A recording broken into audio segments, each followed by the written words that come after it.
Welcome to Preyo Phonie, where we make tech simple and practical for everyone. Bored of the default messenger chat look and want something more fun? Today I'll show you how to change your messenger chat theme and customize it bil camel. Step 1. Open Chat. Open the Messenger app and select the conversation you want. Make sure it's the chat you want to customize. Step 2. Open Chat Settings. Tap the profile icon of the person at the top. This will open chat customization options. Step 3. Select Theme option. Tap on Theme from the menu. You'll see multiple color styles and designs available. Before we dive further, hit that subscribe button to stay ahead with the latest tech tips and tricks. Step 4. Choose a theme, scroll through, and pick a theme you like. Tap it to instantly apply it to your chat.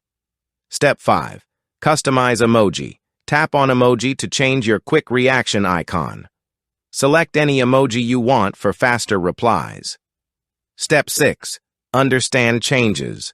The theme and emoji will be visible to everyone in the chat. Each chat has its own theme, so others won't be affected, and that's it. Now you know how to change and customize messenger chat themes bisuhula. Make your conversations more colorful and personal anytime. If this helped you, like the video and subscribe to Preyo Phonie for more smart, practical tech tutorials every day.